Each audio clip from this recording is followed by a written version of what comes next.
हज़रत अल्लामा मौलाना मोहम्मद अकरम रज़ा साहिब किबला व नक़ीब अहले सुन्नत हज़रत अल्लामा मौलाना मोहम्मद मुमताज़ बरकाती साहिब किबला और मुअज़्ज़ सामने किराम इस्लाम की पर्दा नशी माँ और बहनों, अस्सलामु अलैकुम व रहमतुल्लाहि ताला व बरकातुहू।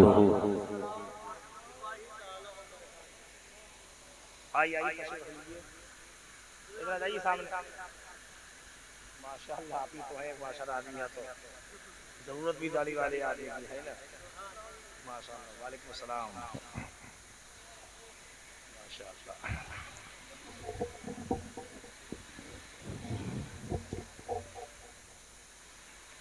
माशाअल्लाह, माशाअल्लाह, बहुत अच्छे अंदाज में आपने शायर अहले सुन्नत मीर हसन मुस्तफ़ाई को समाअत किया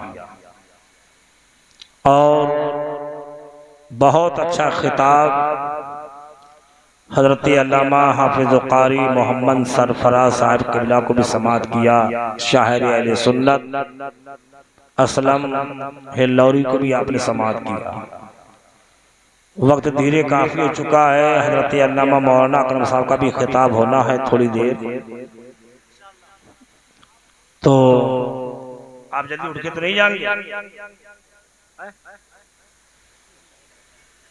फिलहाल तो माशाअल्लाह बहुत अच्छी बात है। फिलहाल जलसे में जब तक बैठो बहुत अदब के साथ, और अल्लाह की बारगाह में क्या पता किस वक्त का बैठना कबूल हो जाए, तो दुनिया भी कामयाब हो जाए, आखिरत भी कामयाब हो जाए।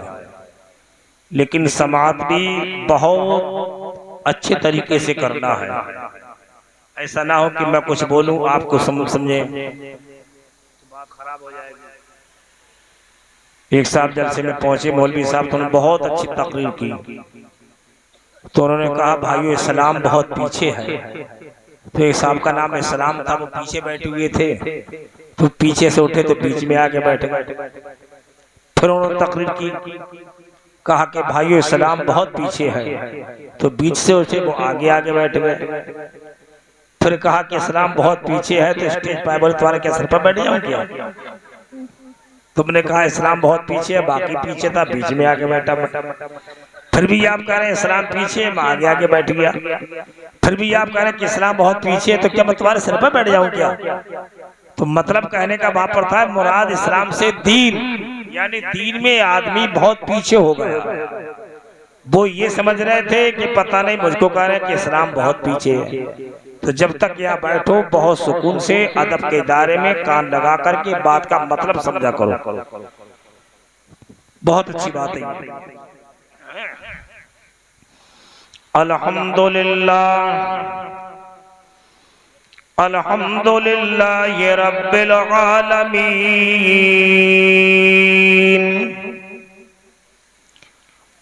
वल आक़िबतु लिल मुत्तक़ीन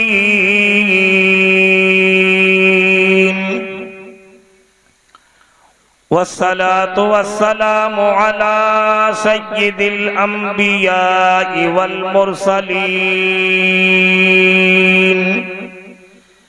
व अला आलिहि व अस्हाबिहि अजमईन।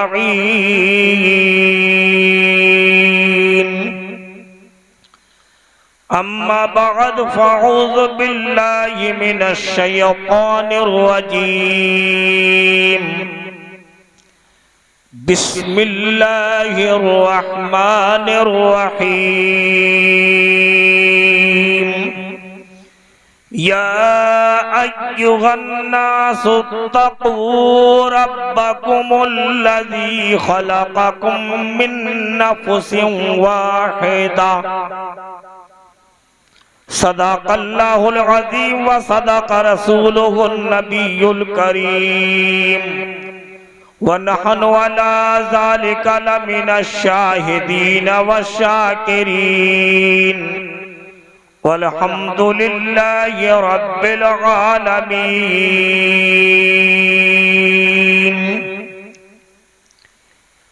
बादहे तौहीद के मत वालों, शमअ रिसालत के पर वालों, गौसो ख्वाजा के दीवानों, आइए हम और आप सबसे पहले अल्लाह के रसूल दाने गुयूब,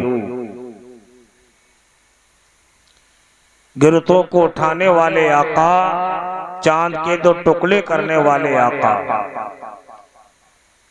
गुंबदे खिजरा में आराम फरमाने वाले आका, लंबे लंबे हाथों से भीख देने वाले आका, यानी अहमदे मुस्तफा मोहम्मद मुस्तफा सल्लल्लाहु ताला अलैहि वसल्लम की बारगाह में झूमकर बावाज़े बुलंद दरूद शरीफ पढ़ लो।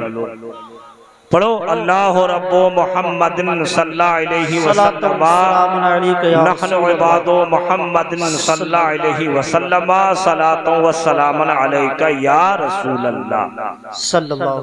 अब सब लोग मिलके कलमा शरीफ पढ़ लो।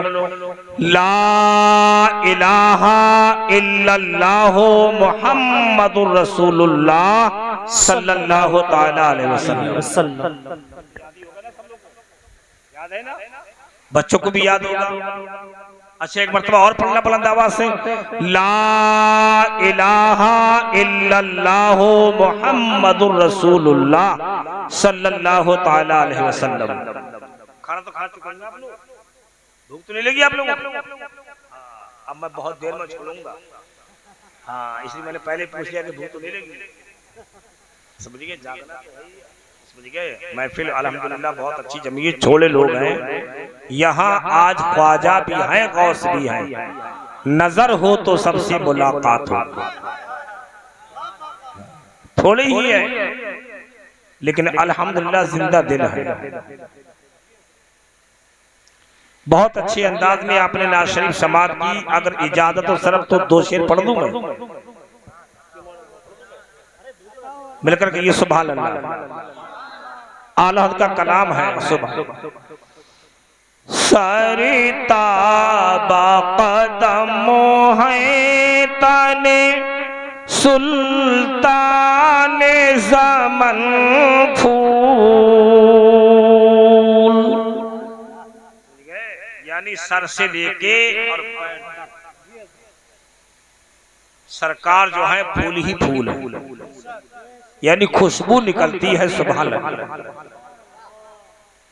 और सरकार के बदन मुबारक से ऐसी खुशबू निकलती है कि जो मेरे आका का फुजला होता है, यानी जो हम अपनी बोली में नबी के लिए ऐसी अल्फाज बोल नहीं सकते। फुजला पहचानते जो हम लैट्रिन करते हैं उसको फुजला बोला जाता है, लेकिन नबी की जात के लिए आप ये नहीं कह सकते कि नबी ने लैट्रिन की। ये अल्फाज बोलना नबी के लिए दुरुस्त नहीं है, जायज नहीं। उसको फुजला कहते हैं। उनकी लैट्रिन क्या कहेंगे? फुजला। लेकिन जब हम अपने दुनिया में यहाँ पर जब रहते हैं, लैट्रिन करते हैं तो हमारी यहाँ पर बदबू होती है,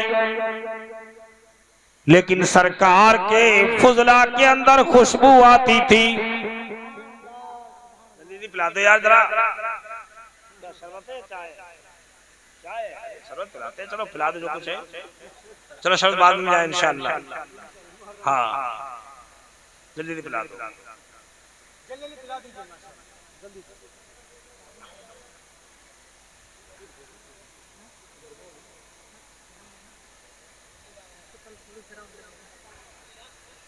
चलो चलो चलो चलो भाई भैया कहाँ जा रहे हो?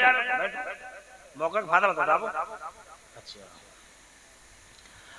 तो आला हजरत फरमाते हैं कि सरकार का बदन सर से लेके पैर तक फूल ही फूल है। सरिता बाक़दमो है तने सुल्तान ज़मन फूल, सरिता बाक़दमो है तने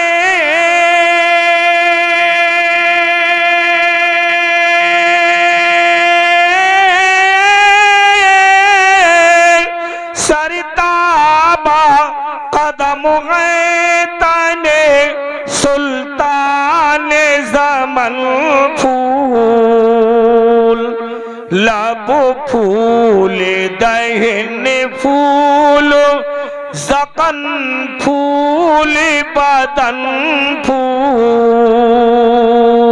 सुभान अल्लाह कह दो यार। लब कहते हैं होठ को, सुभान अल्लाह।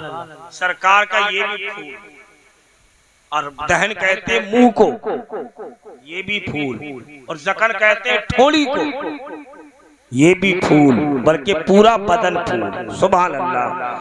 लब फूल दहन फूल, ज़क़न फूल बदन फूल, सर ताबा कदम है तन सुल्तान ज़मन फूल। सुभान अल्लाह, सुभान अल्लाह। तिनका भी हमारे तो हिलाए नहीं हिलता, तिनका भी हमारे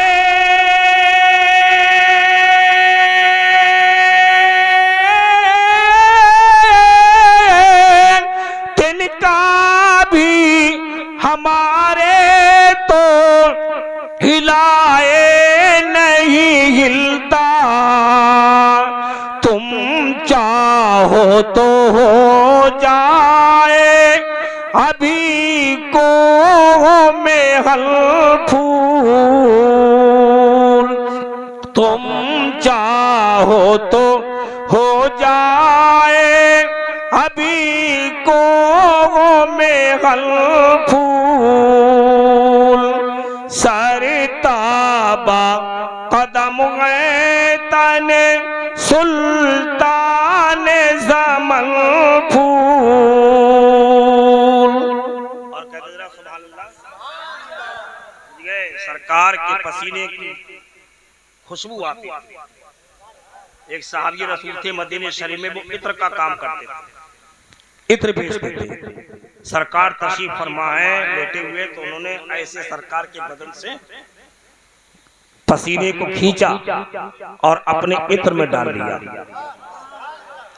और वो इत्र उन साहबी रसूल का इतना महका कि जब किसी की शादी होती थी तो वो उन्हीं का इत्र मंगाया जाता था। आला फरमाते हैं, वल्लाह जो मिल जाए मेरे गुल का पसीना, वल्लाह जो मिल जाए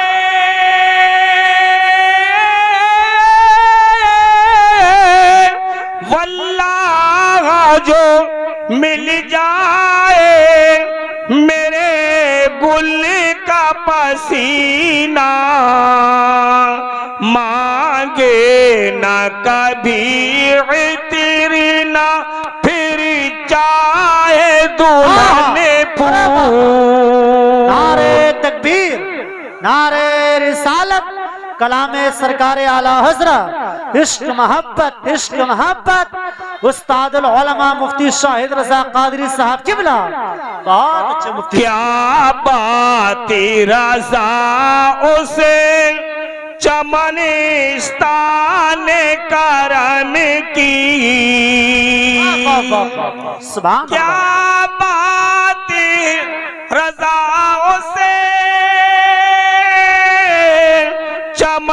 चमनिस्तान करम की, ज़हरा हो कली जिसमें हुसैन और हसन फूल, ज़हरा हो कली जिसमें हुसैन और हसन फूल, सर ताबा कदम है तन सुल्तान ज़मन फूल। अच्छा लगा? अच्छा लगा नहीं लगा? अल्लाह ताला कुरान अज़ीम में फरमाता है, सूरे निसा, निसा माने कहते हैं औरत को, यानी औरतों के हुकूक में अल्लाह ताला ने पूरी बाकायदे ये सूरत नाज़िल फरमाई। चौथे पारे में है ये सूरत, जो है चौथे पारे में है कि औरत क्या है, उसका मकाम क्या है, उसकी क्या इज्जत है, और औरत को हुक्म क्या दिया गया है, शौहरों की कैसी ताबेदारी करें, कैसी इज्जत करें, ये कुरान में सब मालूम। परवरदिगार फरमाता है कि या अय्युहन्नासुत्तकू रब्बकुमुल्लज़ी खलक़कुम मिन नफ्सिन वाहिदा, ऐ लोगो अल्लाह से डरो, ऐ लोगो अल्लाह से डरो जिसने तुमको एक जान से पैदा किया। अल्लाह ताला किसे पैदा किया? एक जान से। मिन नफ्सिन वाहिदा व खलक़ मिनहा ज़ौजहा, और उसी एक जान से परवरदिगार आलम ने उनके जोड़े को पैदा किया।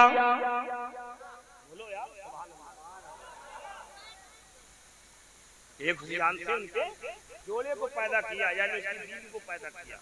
वो एक जान कौन है? हजरत आदम अलैहिस्सलाम। बोलो कौन है? हजरत आदम अलैहिस्सलाम। कुरान फरमा रहा है कि तुमको एक जान से पैदा किया और उसी जोड़े से परवरदिगार आलम ने उनकी बीवी को पैदा किया, उसी एक जान से। वबस्सा मिनहुमा रिजालन कसीरन व निसाआ, और अल्लाह ताला फरमाता है फिर उन्हीं जोड़े से, यानी हजरत आदम और हब्बा से परवरदिगार आलम ने बहुत से मर्दों को, बहुत सी औरतों को अल्लाह ताला फरमाता है कि पैदा किया।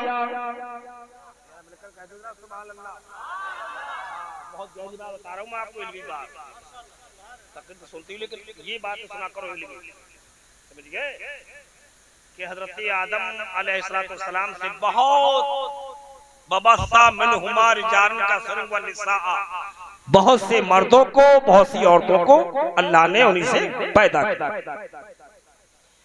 हजरत हब्बा रज़ियल्लाहु ताला अन्हा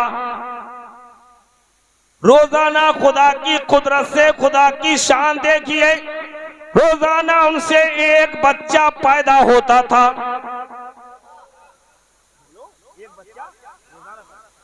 कोई कहे कैसे?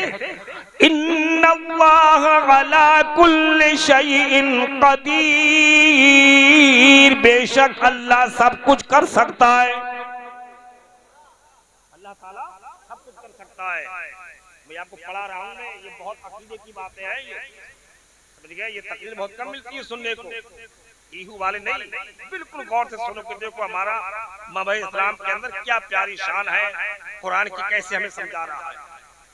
रोजाना एक बच्चा पैदा होता कि आज लड़का पैदा हुआ, कल लड़की पैदा हुई, और एक रिवायत में ये भी आया है कि सुबह को लड़का पैदा होता, दोपहर से लड़की पैदा होती। लेकिन उन दोनों का रिश्ता परवरदिगार आलम ने कैसे बचा के रखा सगी बहनों को, कि अगर आज सुबह को लड़का पैदा हुआ, दोपहर से लड़की पैदा हुई, तो दोनों का रिश्ता हराम है। दोनों का रिश्ता क्या है? हराम था। आज लड़का पैदा होता, कल लड़की पैदा होती, उनका रिश्ता जायज था।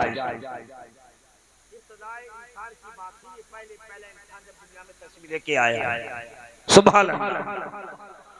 आगे कुरान फरमाता है वबस्सा मिनहुमा रिजालन कसीरन व निसाआ वत्तकुल्लाहल्लज़ी तसाअलूना बिही वल अरहाम। अल्लाह ताला फरमाता है और डरो इस बात से भी कि तुम अल्लाह के नाम पे मांगते हो, अल्लाह के नाम का खाते हो, अल्लाह तुमको खिलाता है, अल्लाह तुमको पिलाता है। और कुरान अज़ीम फरमाता है कि रिश्तों का लिहाज रखो, रिश्तों का बोलो लिहाज रखो। अल्लाह के नबी फरमाते हैं कि जो रिश्ता काटता है, बहुत से लोग रिश्ता समझ नहीं पाते, रिश्तेदार से बुराई बहुत जल्दी मान लेते हैं लोग, बहुत जल्दी नाराज हो जाते हैं। रिश्तेदारों से नाराज मत हुआ करो, थोड़ी बातें दरगुजर भी कर दिया करो, गुस्से को थूका करो। कुरान कह रहा है इस बात से भी डरो कि रिश्तों का लिहाज रखो, रिश्तेदार से नाराज मत हो। मेरे आका ने फरमाया कि शाबान की रात में बड़े से बड़े गुनाहगारों को अल्लाह बख्श देता है, लेकिन जो आदमी रिश्तेदारी को कता ताल्लुक करता है, जो आदमी रिश्तेदारी तोड़ लेता है, जो आदमी रिश्तेदारी में नहीं जाता, मेरे आका फरमाते हैं खुदा ऐसे को माफ ना करता है। तो कभी रिश्तेदार का दिल मत तोड़ना यार, वो रिश्तेदार है, कुरान ने कह दिया ना, कुरान की बात पर ईमान है नहीं, बोलो कुरान की पूरी आयत पर, पूरे कुरान पर ईमान लाना फर्ज है। तुमको पता नहीं है कि रिश्ता होता क्या है? आओ कुरान से मालूम करें। ए कुरान तू ये बता, जन्नत में जाने वाले सबब बता। साहबी रसूल अर्ज करते हैं कि या रसूल अल्लाह, जन्नत में जाने वाला अमल बताइए कि जन्नत में कैसे जाए। तो हजरत जिब्रील कुरान लेकर के आते हैं, वअब्दुल्लाह वला तुशरिकू शैअन, अल्लाह की इबादत करो, अल्लाह की जात में सिफात में किसी को शरीक ना ठहराओ। वबिल वालिदैन एहसान, माँ बाप के साथ में एहसान करो। वजिल कुर्बा, और रिश्तेदारों के साथ में भी एहसान करो। कुरान कह रहा है ये रिश्तेदारों के साथ भी करो, लेकिन आज हमारे पास इल्म नहीं है, लोग रिश्तेदारी छोड़ते हैं। और बहुत से अनपढ़ क्या कहते हैं, हमने तो उसे मरी मैयत में छोड़ दिया ना, भैया वो हमारे यहाँ पर आवे ना हम उसकी इजाजत। लोग कहते नहीं, कहते ये जहालत है, उनको पता नहीं है किसका कितना बड़ा गुनाह है। बेटा पैर समेट के बैठ तरीके से अदब के दायरे में, ये 22 मुबारक महफिल है। तो इसलिए कुरान फरमाता है कि रिश्तेदारों का लिहाज रखो, उनसे जुदा मत करो, उनके पास में जाओ, आजिज़ी इनकी सारी, वो तुम्हारा दीनी भाई है, रिश्तेदार है। बोलो सुभान अल्लाह। तो ये अहद कर लो, अगर हमसे कोई हमारा रिश्तेदार नाराज है तो हमारी शान हिट नहीं हो जाएगी, हम उसके पास में जाएंगे। समझ गए? हाँ, अल्लाह के नबी का फरमाने, बचपन के जमाने में हजरत इमाम हसन और इमाम हुसैन रज़ी अल्लाह ताला अन्हुमा नबी के नवासे, नबी के बेटे भी हैं, मिलकर कहकर। अच्छा, हमारी कौम का हजरत इमाम हुसैन का नाम तो बहुत याद है लोग, अल्हम्दुलिल्लाह, लेकिन इमाम हसन को नहीं पहचान पाते हमारे सुनने लोग कि इमाम हसन की शान क्या है। सबको पहचानो, वो इमाम हुसैन के बड़े भाई हैं, इमाम हुसैन के वो बड़े भाई हैं, और वो ऐसी शान रखते हैं, ऐसा मकाम रखते हैं कि अल्लाह के नबी ने उनको गोद में लेकर के फरमाया, मेरे प्यारे दोस्तों, कहा कि ये मेरा बेटा दो जमातों मुसलमानों में सुलह कराएगा। अहले सुन्नत के लोगों सब बातें याद रखा करो। अब ये चल रहा है जिलहज्जा का महीना, पता है 18 तारीख को क्या हुआ? नहीं पता होगा, पता नहीं होगा तुम्हें। इस 18 तारीख को सरकारे उस्मान गनी रज़ी अल्लाह ताला अन्हु की शहादत हुई है, जो हुजूर के तीसरे खलीफा थे। लेकिन हम लोगों को पता नहीं है, सुन्नी लोगों को, क्योंकि तकरीरें जो होती है वो ऐसी सराई नहीं मालूम होती है जिससे पता चले हमारे इस्लाम की बात।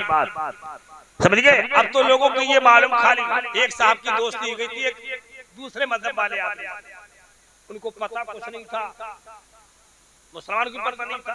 तकरीर में जाके सुन लिए थे, मौलवी साहब ने कह दिया था कि भाई मुसलमानों से दोस्ती रखा करो। बोले हाँ बात तो सही है। अब सुबह को जब घर पे पहुंचे तो उनके दोस्त आगे गैर मजहब के आदमी, तो बीबी से बोले बता मत देना, मौलवी साहब ने मना कर दिया, लेकिन फिर भी उठ के चले आए। हाँ साहब, हाँ भैया देखो तुम अपने घर जाओ, मैं अपने घर जा रहा हूँ, घर की दोस्ती नहीं चलेगी। बोले क्यों? कि मौलवी साहब ने मना कर दिया, किसी गैर मुस्लिम से दोस्ती मत करना। बोले यार दोस्ती क्यों खत्म कर रहा हूँ, मुझे मुसलमान कर लो। समझ गए? बोले हाँ मुसलमान कर ले रहे। बोले फिर पढ़ाओ कलमा। बोले यार पता मुझे भी ना क्या पढ़ाया जाए,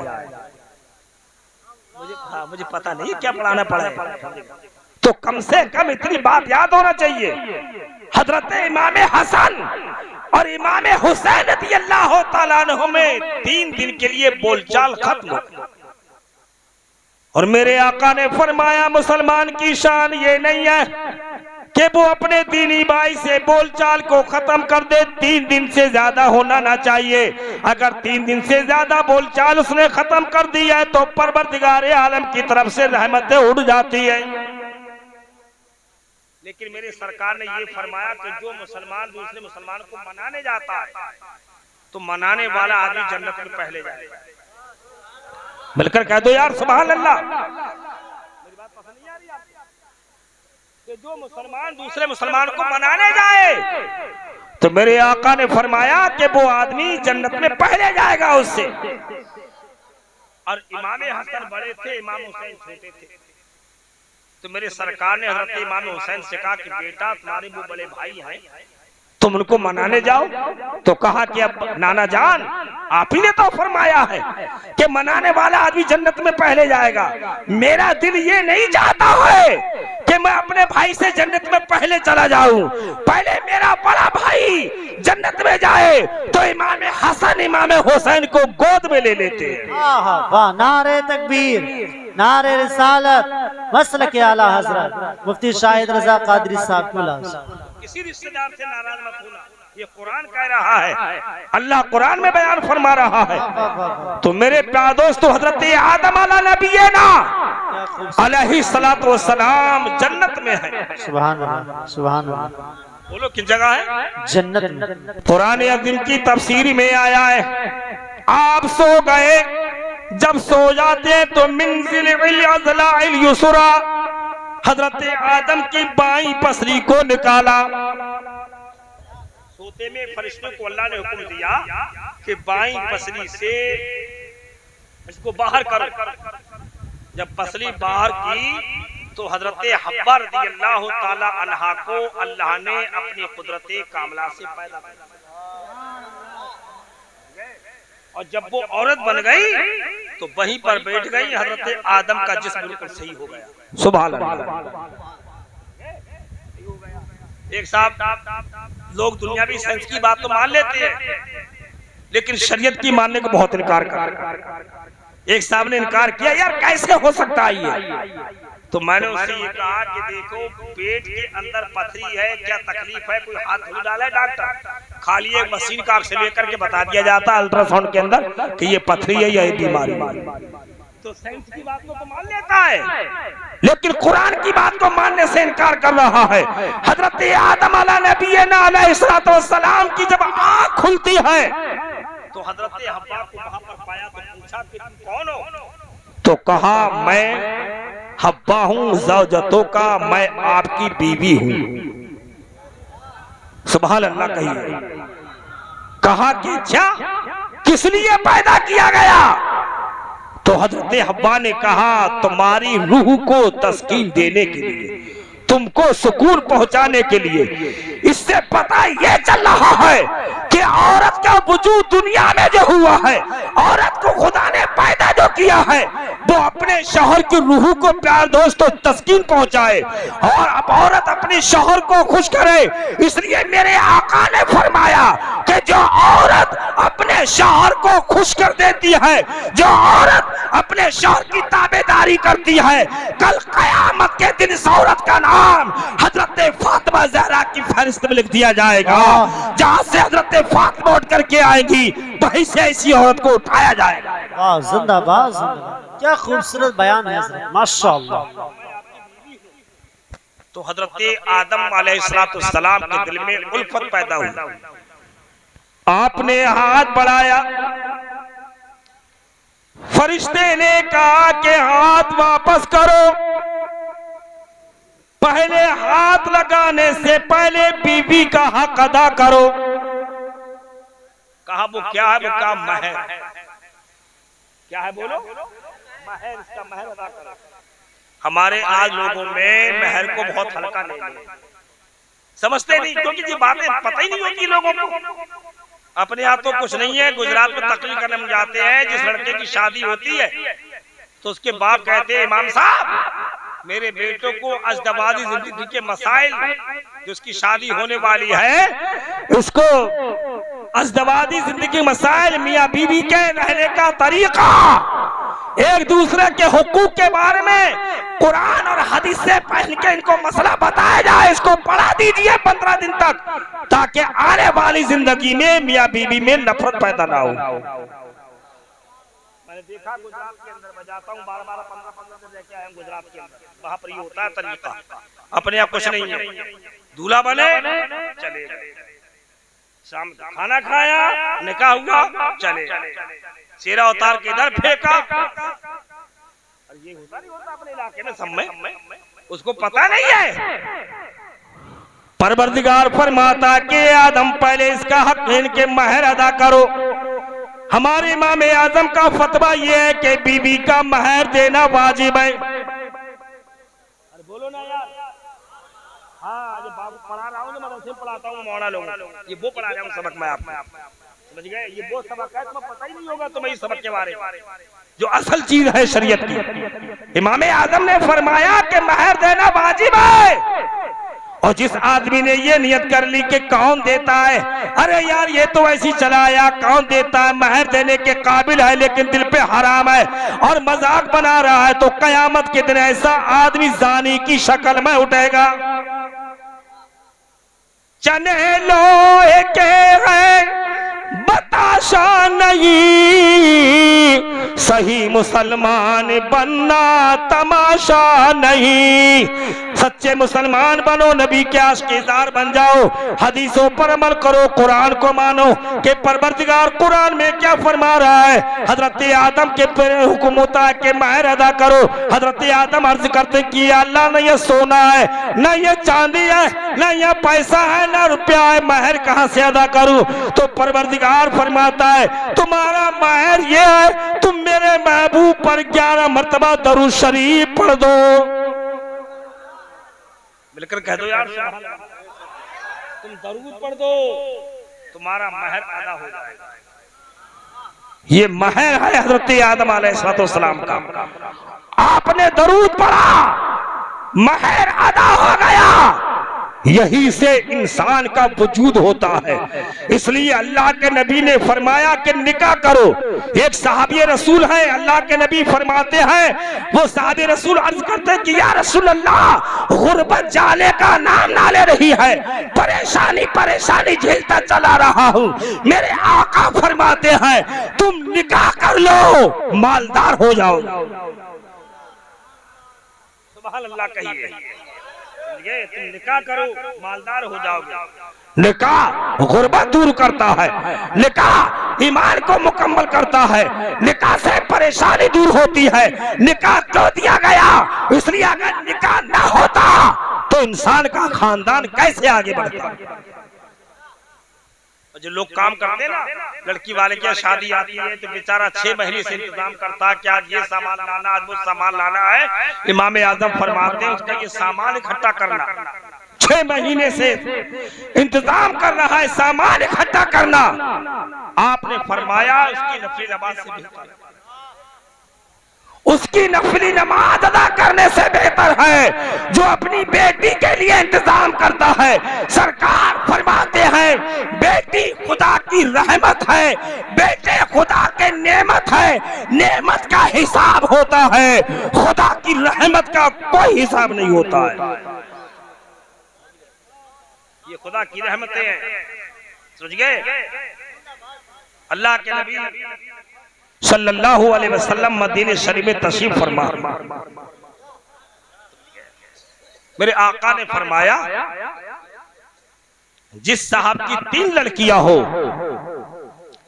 वो 3 लड़कियों की अच्छी तरबियत करके उनका निकाह करें। तरबियत पहचानते हो? उसको अच्छा तरीका सिखाए, खाना बनाने का तरीका, सास ससुर के साथ में रहने का तरीका। इसलिए कि नबी फरमाते हैं कि आदमी के 3 माँ बाप होते हैं। एक माँ बाप तो वो होते हैं जिससे हम और आप पैदा हुए हैं। मेरे आका ने फरमाया कि एक बाप वो होता है जो उस्ताद होता है। उस्ताद बाप के दर्जे दर्जे में है, उसकी शरीकियत माँ के दर्जे में है, बल्कि उस्ताद का मर्तबा तो बाप से भी आला हजरत ने बड़ा बताया है। और सलाम में फरमाते हैं मेरे उस्ताद माँ बाप भाई बहन, उस्ताद को पहले जिक्र किया है, माँ बाप को बाद में जिक्र किया है। उस्ताद पहले होता है, माँ बाप बाद में है। मेरे उस्ताद माँ बाप भाई बहन अहले उल्दो अशीरत पे लाखों सलाम। तो मेरे आका ने फरमाया कि 3 माँ बाप, एक जिससे पैदा हुआ वो तेरे माँ बाप है, उनकी इज्जत किया कर। मेरे आका ने फरमाया कि एक तुम्हारे माँ बाप वो है जो उस्ताद है, उस्ताद की इज्जत ऐसे किया करो जैसे बाप की इज्जत करते हैं।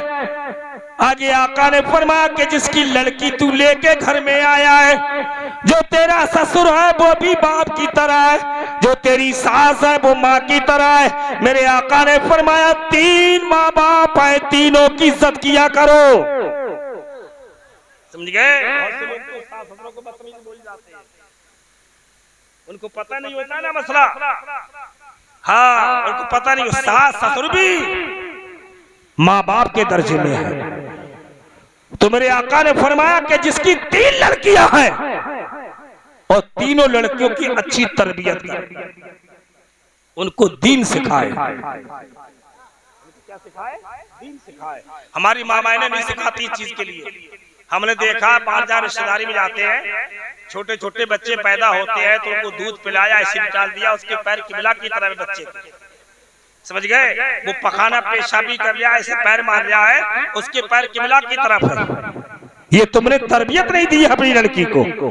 मेरे आका ने फरमाया कि किबला की तरफ को पैर ना होना चाहिए। अगर बच्चे के पैर है तो बच्चा ना समझ आए, गुनाहगार बच्चा नहीं है बल्कि लिटाने वाला गुनाहगार है। अपनी लड़की को बताओ कि बेटा कभी जिंदगी में किबला की तरफ को पैर ना करना, और खुदा तुम्हें औलाद दे, उस औलाद की तरबियत क्या करना है जिस किबला की तरफ मुंह करके नमाज पढ़ते हैं। कभी बच्चे के पैर किबला की तरफ होना ना चाहिए। लेकिन हमारी माँ बहन ये मसला पता नहीं है। समझ गए? किबले का अदब करो, वरना मरने के बाद में तुम्हारा मुंह फरिश्ते किबले से हटा देंगे। जब कब्रिस्तान में लिटाया जाता है मुंह किधर को किया जाता है? किबला की तरफ को किया जाता है, काबे की तरफ को मुंह किया जा रहा है। अल्लामा नबी फरमाते हैं जो दुनिया में किबला का अदब नहीं करता है, मरने के बाद फरिश्ते उसका मुंह किबला से घुमा देते हैं, उसका मुंह फरिश्ते घुमा देते हैं। इसलिए किबला का अदब करो। अपने घर में बताओ कि बेटा किबला की तरफ पैर मत किया कर। बताओगे नहीं? बताओगे? मैं कोई तकरीर नहीं कर रहा हूँ, आपको थोड़ी बता रहा हूँ, इसका होना बहुत जरूरी है। नबी ने फरमाया, एक साबित पूछते या रसूल अल्लाह अगर 3 लड़कियां ना हो तो मेरे आका ने फरमाया 2 लड़की हो, 2 लड़कियों को पाले पोसे तरबियत करे और उनका निकाह कर दे, वो जन्नती है। मिलकर कह दो सुभान अल्लाह। तीसरे सहाबी अर्ज करते हैं या रसूल अल्लाह अगर 2 लड़कियां नहीं है तो मेरे आका ने फरमाया 1 लड़की हो, उसको पाले पोसे तरबियत करे, निकाह कर दे। मेरे आका ने फरमाया वो जन्नती है। चौथे साहबी अर्ज करते हैं या रसूल अल्लाह अगर 1 भी लड़की नहीं है तो आपने फरमाया दिल में आरजू रखे रहे, ख्वाहिश रखा रहे, काश के 1 लड़की हो जाती तो लड़की की आरजू में खुदा माँ बाप को जन्नती बना देगा। ये खुदा की ऐसी रहमत है लड़कियां। इसलिए सरकार फरमाते हैं जिस घर में लड़की हो जाती है खुदा की बरकतें नाजिल होती है। नारे तकबीर, नारे रिसालत, मसलके आला हजरत, जश्न शादी खाना आबादी, उस्तादुल उलमा हजरत अल्लामा मुफ्ती शाहिद रजा कादरी, मुसलमाने मजहुआ फरीदपुर बरेली शरीफ। इश्क मोहब्बत, इश्क मोहब्बत। बहुत अच्छे मुफ्ती साहब, क्या गुफ्तगू है माशाअल्लाह। तो मेरे प्यारे दोस्त ये महर है जिसके बारे में मैंने आपको बताया, उसको महर अदा करो। महर 10 दीनार से कम ना होना चाहिए। आज की कीमत का महर लोग बदलवाते हैं लाखों के ज्यादा की, तो कोई तादाद मुतय्यन नहीं बताई शरीयत ने। लेकिन कम से कम इतना महर हो जाए, 50-60 हजार के लगभग महर पहुंच जाए, इससे कम महर में निकाह मेरे प्यारे दोस्तों ना होना चाहिए। ये लड़की का हक है।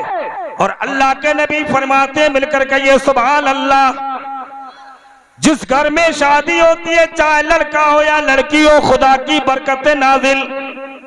कल जनाब ये हमारे क्या नाम है तौसीफ भाई कल दूल्हा बनेंगे, बारात लेकर के जाएंगे। लेकिन आजकल के दौर में देखा जाता कि लोग बारात में जाते, खाना खाते, चले आते हैं,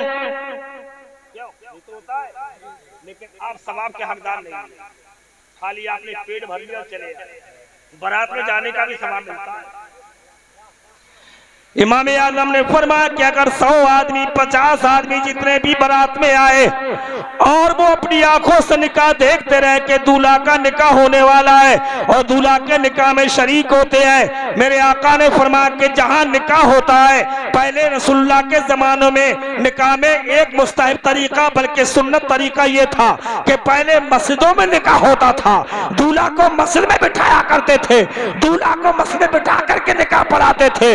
जब मस्जिद में बैठा होता था खुदा की बरकतें नाजिल होती थी। इमाम आजम ने फरमाया जितने लोग निकाह में शरीक होते हैं सब के सब नफिल नमाज का सवाब पाते हैं। निकाह ना हो जाए किसी दूल्हा का, पेट भर के भागो मत, थोड़ी देर ठहरो, उसका निकाह देखो। समझ गए? फरिश्ते आते हैं, निकाह की महफिल कबूलियत होती है, निकाह हो रहा है, प्यारी सरकार की सुन्नत अदा हो रही है। और नबी ने फरमाया जो सुन्नत को जिंदा करता है वो 400 शुहदा का सवाब पाता है। इसलिए तो फरमाया कि निकाह हो सुन्नती, निकाह मेरी सुन्नत है, जिसने निकाह से इराज किया वो मेरे तरीके में से नहीं है। निकाह करना चाहिए प्यारे दोस्त, निकाह बड़ी प्यारी चीज है और शरीयत पर अमल करो। अच्छा आजकल हमारे बच्चे क्या देखते हैं कि हमारे मुआशरे में खराबी और ज्यादा चल रही है, नंगे सर खाना खाना। क्यों? अभी चाय पी देखा मैंने तो ऐसे पी कर ले लो, नहीं दोनों हाथों से। हदीस में फरमाया बाएं हाथ से खाना पीना लेना देना ये शैतान का तरीका है, और एक हाथ से खाना यानी पीना उठा करके ऐसे ही ये भी शैतान का तरीका है। जब पानी पियो तो 3 सांसों में पियो और दोनों हाथ से पियो। नबी की सुन्नत को अपनाओ। सरकार फरमाते हैं अगर जो सुन्नत अल्लाह की बारगाह में कबूल हो गई तो तुम्हारी दुनिया भी कामयाब हो जाएगी, आखिरत भी कामयाब हो जाएगी। पेशाब करते लोग, इस्तिंजा नहीं करते, अदब नहीं है।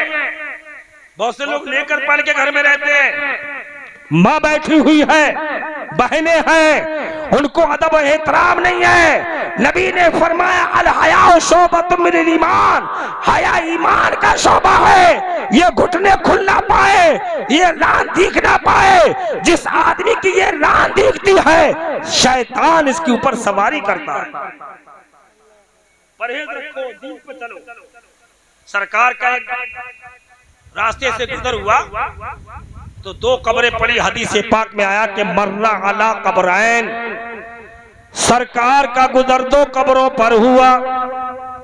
मेरे आका ने फरमाया अपने सहाबा को रोक करके ठहर जाओ, ये 2 कब्रें हैं, इन 2 कब्रों पर अज़ाब हो रहा है। बमा युअज़्ज़िबान फी कबीर, और कोई बड़े अजाब की वजह से, कोई बड़ा गुनाह होने की वजह से पर अजाब नहीं हो रहा है।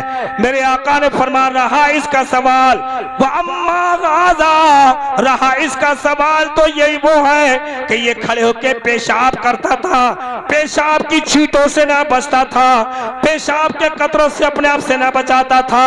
व अम्मा हाज़ा, रहा इसका सवाल, इसकी सवाल करते हो वहादर रोजोलो, ये ऐसा मर्दा वन नमीमत चुगली किया करता था, लोगों की गीबत बयान करता था, चुगली करता था। मेरे आका ने फरमाया चुगली करने वाला आदमी ये चुगली करता है, गीबत करता है। यहाँ तक के आका फरमाते हैं अल गीबतो अशद्दो मिनज़ ज़िना, मुसलमान की गीबत बयान करना, किसी की चुगली बयान करना, मेरे आका ने फरमाया जिना से ज्यादा बुरा गुनाह है। जिना का गुनाह माफ हो जाता है लेकिन गीबत चुगली का गुनाह माफ नहीं होता है। तो मेरे आका ने फरमाया ये चुगली बहुत करता था, ये खड़े के पेशाब करता था, पेशाब की छींटों से बदन को न बचाता था।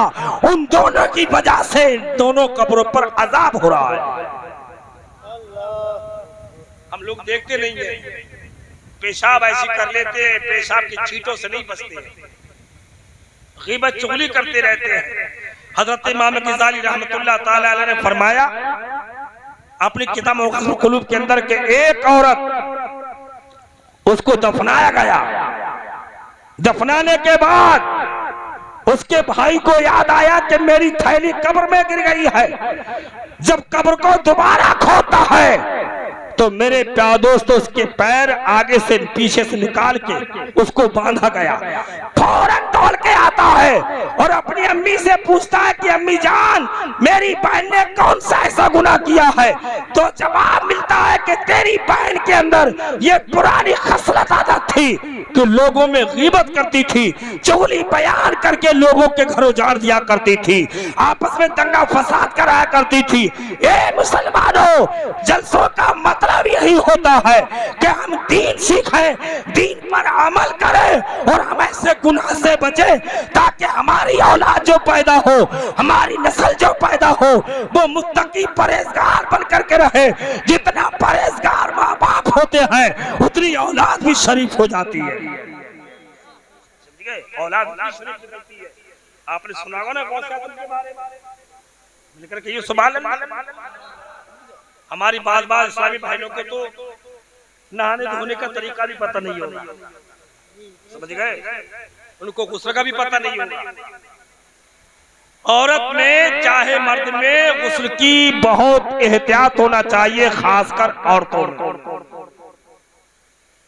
अगर औरतें बुंदा पहनी है और उनका बुंदा अगर ढीला है तो जब तक के उस बुंदे के सुराख के अंदर ऐसे उंगली का पानी लेकर के और उसको घुमा करके अगर वो नहीं धोएंगी, पानी उसके अंदर नहीं बहेगा तो उस औरत का गुस्ल नहीं होगा। उनको ये पता नहीं है औरतों को किसमें कितनी बड़ी शक्ति है गुस्ल के अंदर। और जब किसी माँ बहन का गुस्ल नहीं होगा तो उसकी नमाज कभी हो ही नहीं सकती। हमारी माँ बहनों को गुस्ल का तरीका नहीं पता, इसलिए हजरत आयशा सिद्दीका रज़ियल्लाहु ताला अन्हा बयान फरमाती है कि सरकार ने सबसे ज्यादा औरतों पर सख्ती फरमाई, नाराजगी जाहिर फरमाते थे और सरकार पूछते थे कि बताओ तुमने गुस्ल कैसे किया, कैसे गुस्ल करती हो। सरकार अपनी बीवियों से बड़ा प्यार करते थे। मेरे सरकार फरमाते मुझे 3 चीजें दुनिया की बड़ी पसंद है। अव्वल चीज मुझे दुनिया में नमाज बहुत पसंद है, मिलकर कह दो सुभान अल्लाह। दूसरी चीज मेरे आका फरमाते हैं मुझे बीवियां बड़ी पसंद है, मुझे बीवियां बहुत पसंद है। तीसरी चीज सरकार फरमाते हैं मुझे खुशबू बहुत पसंद है। ये खुशबू लगाते हैं, ये इत्र लगाना चाहिए, बोली लगाना चाहिए, वो फुसफुस वाला आता है, उससे कपड़ा नापाक हो जाएगा, समझ गए। इत्र लगाना सुन्नत है। तो सरकार दो आलम सल्लल्लाहु अलैहि वसल्लम अपनी बीवियों से बड़ा प्यार करते थे। सरकार की कितनी बीवियां थी? सरकार की 11 बीवियां थी। कितनी बीवियां थी? 11 बीवियां थी सरकार। और सरकार की पहली शादी जो हुई थी हजरत खदीजतुल कुबरा से हुई थी। सरकार की 25 साल की उम्र शरीफ थी, हजरत खदीजा की 40 साल की उम्र थी। सरकारे दो आलम सल्लल्लाहु अलैहि वसल्लम की ये पहली बीवी हजरत खदीजा, ये लाड हो गए। इनका दो जगह और निकाह हुआ था। तीसरी जगह मेरे सरकार के साथ में निकाह हुआ है, और दूसरा निकाह सरकार ने जो किया था वो हजरत हफ्सा से किया। तीसरा निकाह जो किया था वो हजरत सौदा से किया था। सब बेवाओं से निकाह किया था। एक बीवी सरकार की ऐसी थी जिनको हजरत आयशा कहा जाता है, उनसे सरकार ने कुंवारीपन में निकाह किया था। सरकार की उम्र 56 साल की थी तब हजरत आयशा के साथ निकाह हुआ था। सरकार की शरीके आयात है। और सरकार इतना प्यार करते थे अपनी बीवियों से कि हजरत आयशा फरमाती है कि गोश्त की हड्डी जिधर से मैं नोचती थी सरकार आज हमारा आलम यह है, हम अपनी बीवी के आगे का खाना नहीं खाते, उसका झूठा पानी नहीं पी पाते हैं। लेकिन मेरे सरकार है, हजरत आयशा से पूछते हैं कि आयशा तुमने इस हड्डी को कहां से गोश्त नोचा है? जहां से तुमने गोश्त नोचा है वहीं से मैं भी नोचूंगा। वही पर मुंह लगा करके सरकार नोचते थे। और उस जमाने में पानी की बहुत किल्लत थी, सिर्फ एक टब था। हजरत आयशा भी गुस्ल करती थी, सरकार भी गुस्ल करते थे। तो कभी हजरत आयशा अपनी तरफ खींच लेती हैं, कभी सरकार अपनी तरफ खींच लेते हैं, कभी आयशा अपनी तरफ खींचती हैं। सरकार अपनी बीवी से इतना प्यार करती थी। अपने सरकार ने जिंदगी गुजारने का तरीका बताया है मर्दों को कि अपनी बीवियों से इतना प्यार किया करो, अपनी औरतों से इतना प्यार किया करो। अल्लाह के नबी सल्लल्लाहु अलैहि वसल्लम मस्जिद नबवी शरीफ में नमाज पढ़ाने के बाद दौड़ लगाते हैं।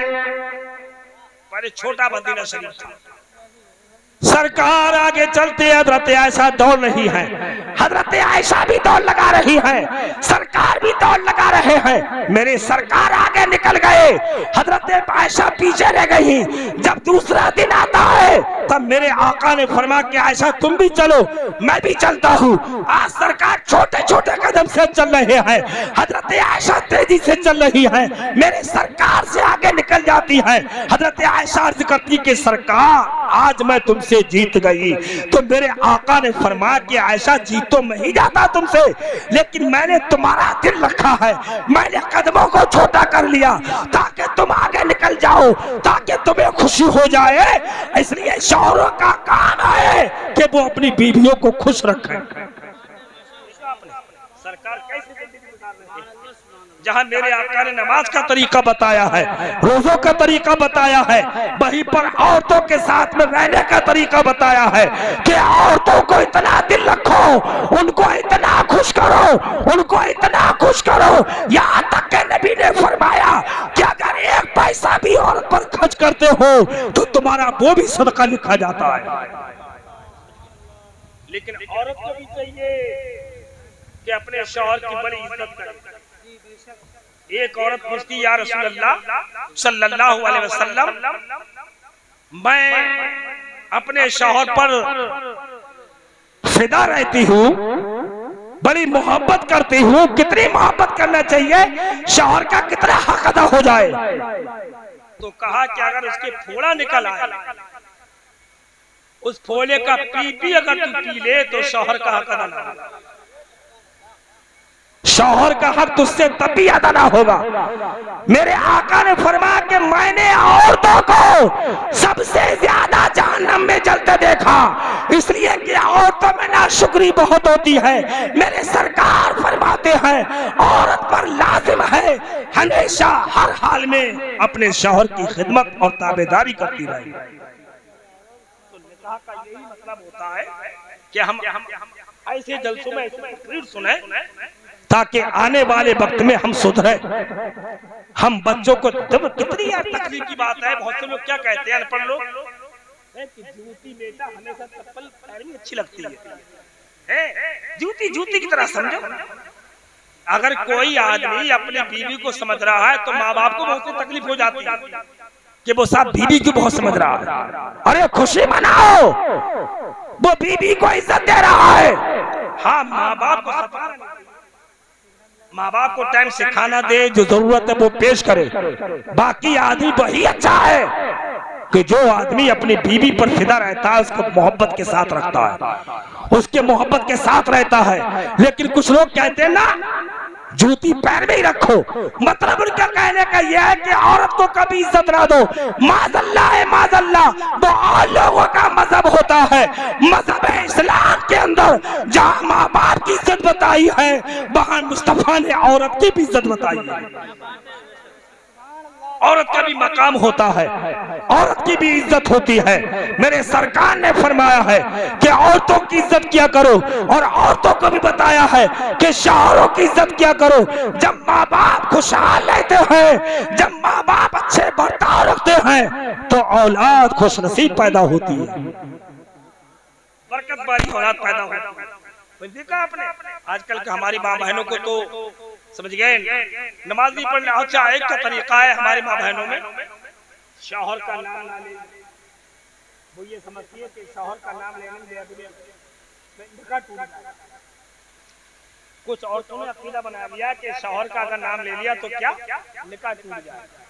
और वैसे बड़ा बती बोले, लुड़ी आए, बड़ुआ आए, मुसलैया आए, दैयर आए, जो मन में आती कह देती है, लेकिन नाम नहीं लेती है। नाम से सोचे कि निकाह क्यों, ये अकीदा। हालांकि ऐसी बात नहीं है। एक लड़की थी बेचारी, वो बड़ी परेशान रहती थी। वो एक दिन अपने साल में मेहमानी करने आई, 8 दिन 10 दिन होगा रहते हुए, तो उसकी नानी ने कहा कि बेटा तूने कभी नमाज नहीं पढ़ी आज तक? तो कहा कि नानी मैं बड़ी परेशान रहती हूँ कि जो नमाज में सलाम फेरा जाए वही उनका नाम है।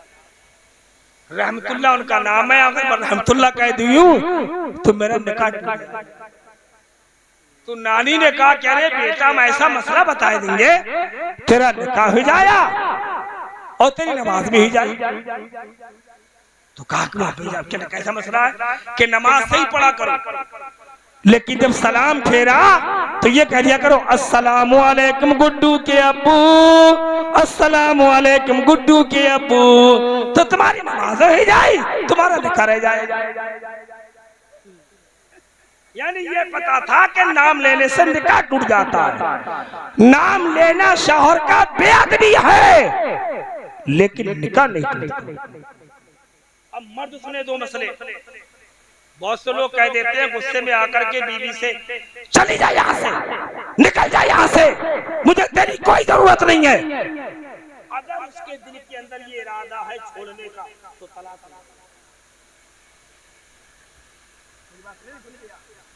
बहुत से लोग हराम करते हैं, उनकी बीवी निकाह से निकल जाती है, उनको पता नहीं हो। शाम को गुस्से हुए, 2 दिन नहीं बोले, निकल जा यहाँ से, चली जा काला मुंह करके, मुझे तेरी कोई जरूरत नहीं है। अगर किसी आदमी ने ऐसा अल्फाज बोला अपनी बीवी से और दिल में उसके ये नियत है कि छोड़ो पिंड करते, तो तलाक हो जाएगा। अब वो रखेगा तो हराम होगा। इसलिए ये अल्फाजों पर ध्यान रखो। जो बड़े बड़े जलसे सुनते हो उसमें ये मसला नहीं मिलेगा। आपकी बीवी अगर निकाह से निकल गई तो जिंदगी भर हराम होता रहेगा। इसलिए कभी भी ऐसा अल्फाज मत बोलो। बहुत से लोग कहते हैं कि साहब गुस्से में तलाक दे दी, गुस्से में भी तलाक हो जाती है, खुशी में भी तलाक हो जाती है। अगर तलाक के अल्फाज बोलोगे तो तलाक हो जाएगा। इसलिए सारा काम कर लो, लेकिन कभी तलाक का अल्फाज जबान पर मत लाओ। अगर आपने ये कह दिया मैंने तुझे तलाक दी, तलाक तलाक तलाक, खाली कह दिया आपने दी और कह दिया तुझे तलाक तलाक तलाक, तब भी आपकी बीवी निकाह से निकल गई।